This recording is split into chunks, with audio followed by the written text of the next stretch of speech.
Good morning, everybody. Again, we are live today. My name is Lynn Dupuis. This is the Wake Up Call. If you are here for the first time, welcome. If you're here on Instagram, good morning. If you're here on YouTube, good morning as well. Coffee is the solution this week. We are super busy here at the house. A lot of things going on. Today is no different. So we're starting the day off with the wake up call. Everybody should. Why wouldn't you? Good morning, everybody. Today we're going to be talking about the pitfalls that happen in the boardroom and how we can remedy those with some training. So training that will help us avoid pitfalls in the boardroom. And one of those things that we sit around here talking about a lot at the board, at our table here at LMD Solutions, is feeling stagnant or feeling stuck at the board level and not being able to feel motivated or engaged or come to some results that we're looking for. And so uh, we try our best to remedy those things, to find solutions, to be able to counter the feelings that could come with um, feeling stuck in the boardroom. So today I'm going to talk to you about how LMD solutions can support those things. How can they can support maybe the misunderstandings or things that you're not doing correctly at the board, or how it can enhance what's happening at your board. Because some of you have amazing boards, have amazing board members, and it's super important to value that and to validate that and to encourage people to be continuing that work. So, good morning if you're just joining here. If you're just joining on Instagram, good morning. This is the wake up call. We're talking about pitfalls to avoid at the board table and how to avoid those with proper training. So, we're going to talk about three things today. We're going to talk about clarity and alignment. Clarity and alignment, understanding our roles and responsibilities, understanding why we're at the board table, understanding why we sit together and make decisions, why we're there, and our responsibilities, ethical, legal, um, volunteer wise, why we are doing the work that we do. So, clarity and alignment. This clarity will reduce the confusion and the anxiety that we have to ensure that we're doing the work that we have to do, right? To work effectively. We're going to talk about that. So we're going to talk about clarity and alignment. We're going to talk about effective decision making at the board level. So how can training support that, right? Essential skills like critical thinking, conflict resolution. We're going to talk about strategic planning and policy development, all of those things, and how they can help create a more competent board, help you reduce the struggles when you're sitting there. The other thing is continuous improvement. So, continuous improvement at the board level is going to help your board members, not only the new ones, but those that are there, those that have been there for, you know what I'm talking about, like 15 years, which is, we're going to talk about that at another time. But when board members are there too long, they become stagnant and stuck and stuck in the old ways. And we have to make sure that those people are advancing and developing as much as the new board members who are coming in who need orientation. So continuous improvement is important. And so we're going to talk about those things: clarity and alignment, effective decision making, and continuous improvement. All right. So at LMD Solutions, myself, having gone into boards, having worked in this sector for over 20 years, having been a board member, having been on a board, feeling, that feeling of being at a board and you're not sure how you should be asking questions, how you should be interacting, if what they said is clear, if the questions that you're asking are clear. Tomorrow, by the way, we're talking about questions, and I have a list of 10 questions that will like spark conversations at your board, and I have that tomorrow. So we'll save that for tomorrow, but be there for that. So why do we place such an importance on training here? Okay, so as I was saying, after doing this for so long and supporting organizations in developing the tools that they need, but then realizing that they don't necessarily understand the tools or the plans or the policies, that really triggered me because I can keep doing this. I can keep giving you all the tools and all the policies and reviewing your bylaws and reviewing your structures and reviewing your board model. But if you're sitting there and you're not understanding, or if we're sitting at a board and we're not understanding what we're supposed to be uh, having an impact on and how we're supposed to be really interacting, it's not going to help anybody. So board cohesion, like board clarity, alignment, everybody on the same page, board cohesion, and ensuring that you all understand those roles and responsibilities together is really important. Now, what have I done at that level? I've done governance 101. I've gone in and looked at all of their tools. I've gone in and looked at their, bylaws and policies and board structure, all of those things that I mentioned earlier. And I've established some custom training sessions for them. And we've gone over it. It doesn't have to be a long session, you know, gaining clarity on a couple of definitions, on roles and responsibilities could take 30 to 45 minutes, and everybody starts to understand a little bit better where they're at, but also understand their documents. Understanding why you have those documents and where you can go get them and how you're supposed to read them will really give you a sense of confidence, will really give you a sense that you know what you're doing, at least to go find the information. That is important. I have done board sessions where I've sat there and I've listened to them describe their vision and mission. I ask them, I do the exercise, can you please describe your vision and mission to me? As I'm new here, so I would like to hear it from everybody. And everybody has a different definition. And by the end, they're going to be like, oh, we thought we knew what we were doing. The definition of that is a little different. I think we should work on this a little bit more. That is eye-opening for a board, and just that is a very key piece to sitting around a board table and understanding your roles, responsibilities. If your vision and mission at the organization is written, it's developed, it's very clear. One day you sat there and you developed that, it was fantastic. But if you're not looking at it more often, and if you're not comparing the work that you're doing with that vision and mission, then that's kind of pointless. So you want to be sure that you're targeting that at all times and that you're aligned, right? You're in alignment with that mission. You're in alignment with the definitions that are in your bylaws, the roles and responsibilities that are in your policies and procedures. Because if not, you know what, your organization is going to go like this.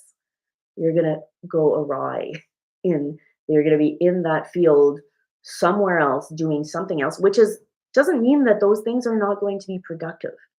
It doesn't mean that you're not going to be doing things that are effective in the community or helping or making a difference. It just means that it might not be completely aligned with your vision and mission.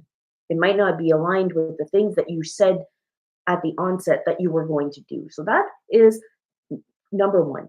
So why do we emphasize training here? Is because we want to ensure clarity, alignment, and that everybody is on the same page when they are working at the board. All right, next one, effective decision making. So training equips the board with essential skills like critical thinking and conflict resolution and strategic planning and board policy development. It serves to empower the board members. All right. So effective decision making means that we're going to know what questions to ask. We're going to know where to get the information. And if we can train you and your board and your CEO and ED to give you the proper education, but also the proper data and information to make effective decisions, that will change the game for you at the board level, right? It empowers you to make informed decisions, but it also boosts your competencies, your confidence, um, Competent board members are better equipped to navigate challenges and minimize anxieties related to decision making. All right. So if you're sitting there and you're unsure on how to make these decisions and it's unclear on how your voice is going to be heard, or if you're just like, yes, I approve, yes, I approve, yeah, I'll propose that motion, or I'll second that motion, and I'll approve that. Uh-huh. We've all been there. It happens. Rubber stamping at the board is important. Is important. Is is true. But you're going to want to make sure that this is not happening and that your board feels engaged at board level. Yes, meetings are still going to go sequentially in the same order as they always did, but people are going to feel better about being there and they're going to feel better about the information that they're getting, right? All right. So effective decision making is important for that. So well-trained board members are equipped with the skills and knowledge needed for effective decision making. We want them to know where and how to get that information. Um, you know, I have been at a board that is going over financial statements, and they just seemingly don't have the right information. The right information is sparse. People are looking at each other like, is this what we're supposed to be doing? Are we supposed to be approving this? Are we supposed to be changing things? Do we have the right to change things? Those questions and feeling uncertain is really going to reduce your confidence level at the board and is really going to lead to disengagement at your board, right? People are not going to feel like they are competent enough to be making those decisions. And you are, you just might not have the training, or you might not know exactly where to look for the information. And just knowing those things can make you feel a lot better in your role and in your responsibilities. So that's super important. And that goes a long way in life, by the way. If you have to make banking decisions or mortgage decisions, or you have to make decisions on anything, whether it's education or, how do I pay my bills, or how do I do whatever in my house, you know, I'll give a simple example. We have had a trailer for 3 years now. Finally, this year, we feel competent and effective because we know how to do it. We trained with our camping mates. We have put it in place. We have practiced it. And this year, we were like, yeah, we did this all by ourselves. We feel great. We feel great because we put it in place. We trained for this. So if you're at all thinking, how could this help our board? That's how it's going to help. You're going to feel great. You're going to feel great at sitting at that table. All right. The third thing, so we talked about clarity and alignment, we talked about effective decision making, and now continuous improvement. Like, continuous improvement is super important when you're talking about a diverse board. You'll have people there that have been there for, 5, 6 years, sometimes longer. I've seen boards where people have been there for 20 years, no change. And then you have your new board members who are just coming in and um, have to balance the idea of these people who've been there for a long time and the newbies who are asking themselves 1,000 questions a minute while they're sitting there. All right. So continuous improvement at the board will help level that that hmm, the knowledge base of your board. All right. So board governance is an ongoing process, and training ensures that board members stay up to date on best practices and current trends in governance, but also that those board members with more experience and the new board members will align their knowledge and will share and will be able to adapt to the work that has to be done. Continuous learning not only reduces confusion, but also increases competencies across the board, making them more adept in addressing complex issues and leading with confidence. So this is going to help your board members. You know, having been on boards for a long time, sitting at board tables with very experienced board members, you're always learning. It doesn't matter if you've been there for a long time. Sometimes these experienced board members will go from board to board to board, and it's different every time. We have to relearn things and reevaluate how we operate at the board every time because you'll a different mix of people, a different mix of policies, a different mix of organizational standards, accreditation, new domain, like a new sector, like health or social services, sports, theater, the arts. Those things will have very different boards. And if you're going from board to board, you might think, oh, yeah, I'm a great experienced board member and I will go help them out. And then you get there and you're like, I've never seen this before. I've never seen this before. And I'm going to learn a few things. And so you become the newbie all over again and you keep continuously learning. And continuous improvement is very important for that exact reason. I encourage you at LMD Solutions, we really encourage you um, to continuously train. So how do you do that? It doesn't mean, long retreats, although it can. At LMD Solutions, we do that as well, but it can also be 15-minute education trainings at every meeting. You start your agenda. Okay, before we get into the heavy stuff, we're going to get into an education piece, or at the end, whichever you want. But the education piece, having it at the beginning, is is kind of setting the stage, is kind of bringing everybody to a common understanding, and that's really important. And it's going to help everybody adapt to what they're about to do and feel good. If you put it at the end, you're going to always skip it, and you don't want to be skipping education. It's very important. So whether you have 15-minute education trainings, and we can develop those packages for you. Every meeting has a topic, every meeting has a little blurb, and a document, a tool, something to support you at the board level.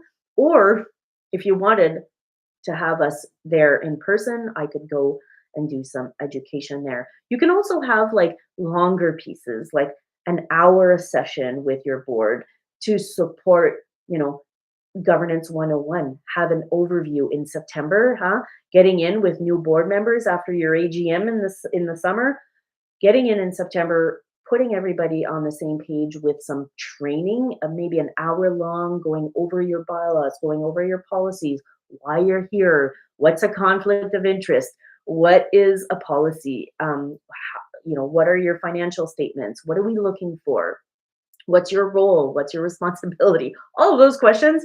You're going to want to put everybody on the same page for those things. And that kind of training is available. So training comes in all forms, all shapes, all sizes, and depending on your resources, your time, your board, the energy level that you have, how many times a year you meet, I really strongly suggest that you bring in some training to support your board. They will feel more effective, they will feel more confident, they will have focus, they will feel satisfied with the work that they are doing, and you as a, you know, either as a board member, as a CEO, as an executive director, will feel like you're working on a team of people who understand why they're working there. So there you have it. That is your lesson for today, your wake-up call um, to board governance and making sure that you're not having those board pitfalls, and you're training your board to avoid them. So have a great day. It is Wednesday. Coffee is always the solution here. If you're looking for board training, please give us a call. If you have any questions, please put them in the chat. I will get to you. If you're watching this on the rebroadcast, thanks for being there. And if you're watching on Instagram, thanks for being there as well. Merci. Merci, Suzanne. Thank you for being there. Megan, Mel, I see others, Francine, Mel over there as well. So thank you, everybody, for being there. I will talk to you tomorrow. All right, Instagram.